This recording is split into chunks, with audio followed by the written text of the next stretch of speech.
네, 여러분 안녕하세요. 부영무제TV의 동생 전승배입니다. 오늘 제가 촬영할 빌딩은 최근에 압구정 로데오 라인에서 174억에 거래가 된 재건축 부지인데, 이 건물 같은 경우에는 한번 계약이 진행이 됐다가 매수인이 잔금 이행을 못해서 계약금 몰수까지 진행이 됐었던 건물입니다. 근데 이제 최근 이 건물이 시장에 나와서 174억이라는 금액의 거래가 완료됐는데, 이 건물을 매수자분께서 잘 매입을 하셨는지 자세히 한번 파헤쳐 보도록 하겠습니다.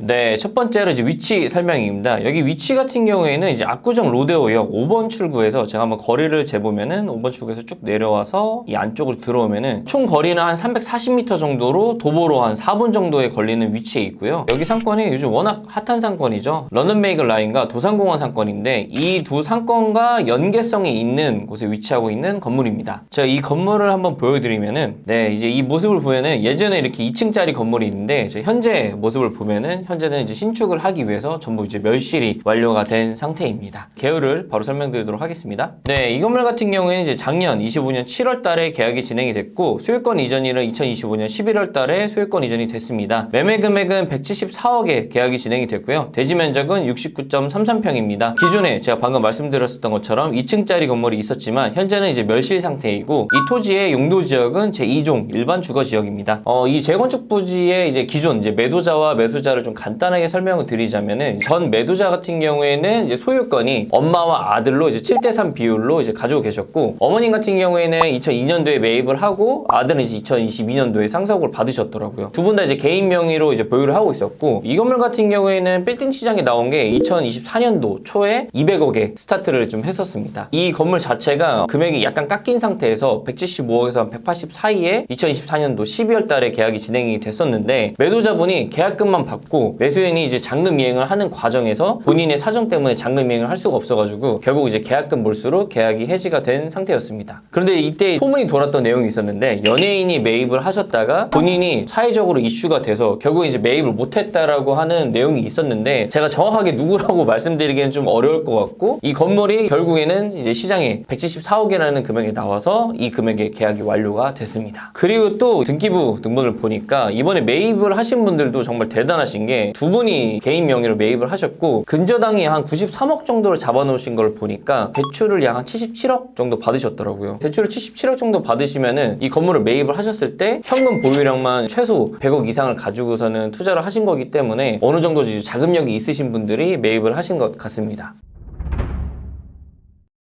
이 재건축 부지의 주변 입지에 대해서 좀 간단하게 설명을 드리면은, 네, 런던 베이글 라인이 이쪽으로 이렇게 자리를 잡고 있고요. 그리고 또 이제 도산공원 바로 옆으로 메인 상권들이 이렇게 두 라인이 자리 잡혀 있습니다. 그래서 이 재건축 부지 라인 같은 경우에는 보시면 이제 도산공원과의 연결성은 되게 좋지만, 여기가 이제 주 메인 동선은 아니고 유동인구가 그렇게 많지도 않으면서 앞에 있는 도로가 더 넓기 때문에 차량 이동이 더 많은 곳이기는 합니다. 런던 베이글 라인이나 도산공원 라인 같은 경우에 이제 하이엔드 리테일이라 그래서 높은 임대료를 내는 이제 대형 브랜드들이 임차하는 반면에, 이 재건축 부지가 있는 상권 같은 경우에는 F&B랑 작은 소규모 리테일들이 이제 혼합이 되어 있어가지고 그렇게 이제 특색이 있는 상권은 아니지만, 최근에 이 넓은 도로를 따라서 피부과 이원들이 개원을 하고 있는 추세입니다.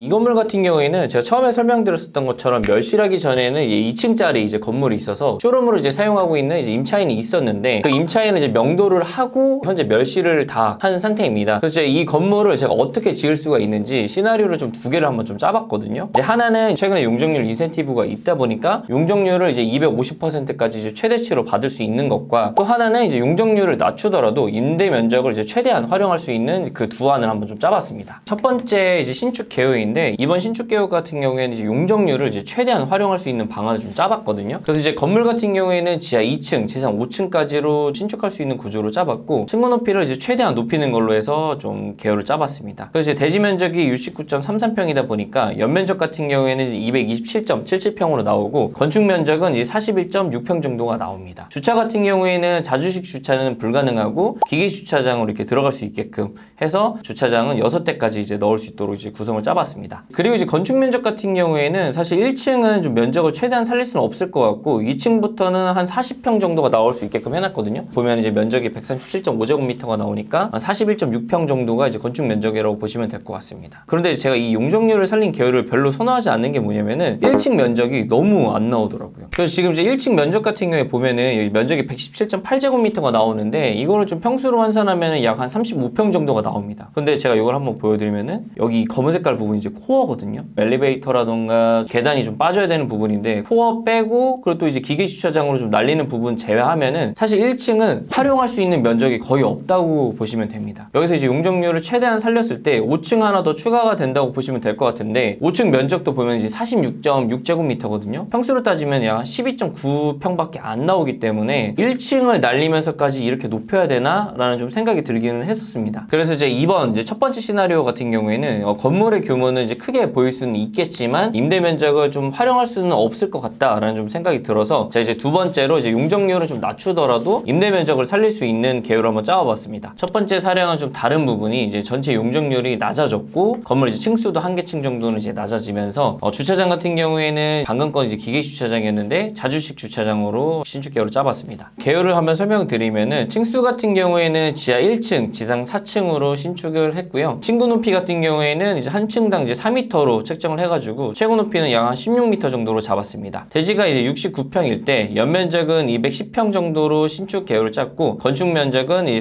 41.48평입니다. 용적률을 계산을 해보면은 최고 용적률 250%에서 228%로 설정을 했고 건폐율은 59.8%로 좀 짜봤습니다. 주차 대수 같은 경우에는 자주식으로 이제 5대를 주차할 수 있게끔 해놨고 승강기 한 대를 이제 뒤쪽으로 승강기를 들어갈 수 있게끔 신축 계획으로 짜봤습니다. 첫 번째 시나리오랑 다르게 임대 면적을 좀 최대한 활용을 하려고 했었던 이유 중에 하나가 여기 상권이 완전 메인 상권은 아니더라도 1층에 충분히 이제 리테일이 들어갈 수 있는 상권이거든요. 유료 브랜드들도 그렇고 아니면 뭐 F&B도 좀 들어갈 수 있다 보니까 개별로 임차를 세팅했었을 때 수익을 극대화할 수 있다는 좀 장점이 있습니다. 여기서 좀 단점이라고 한다고 하면은 이 1층의 입구 부분이 앞쪽으로 나오면은 활용도가 더 높을 것 같긴 하지만 주차장을 5대를 만들어야 되기 때문에 앞에 주차장이 좀 가린다라는 게 좀 최대 단점일 것 같기는 합니다. 그래서 제가 이 두 신축 계열을 비교를 해보면은 첫 번째 신축 계열 같은 경우에는 규모는 더 커 보일 수가 있겠지만 5층을 한 뭐 10평 정도를 살려가지고 임대 맞추기도 제가 봤을 때는 쉽지는 않을 것 같은데 1층 면적을 다 날리면서까지 5층 면적을 좀 활용할 필요는 좀 없다는 좀 생각이 들었었고 두 번째 신축 계열 같은 경우에는 이제 4층 건물이라서 건물 규모는 좀 작아 보일 수는 있겠지만 1층을 최대한 활용할 수 있다는 게 저는 큰 장점이라고 좀 느껴졌습니다. 그래서 좀 비율을 좀 쉽게 설명을 드리자면 이제 첫 번째 신축 계열은 빛 좋은 개살구 같은 느낌이고 두 번째 신축 계열 같은 경우에는 정말 좀 알찬 건물을 좀 완성할 수 있다라고 보시면 될 것 같아요.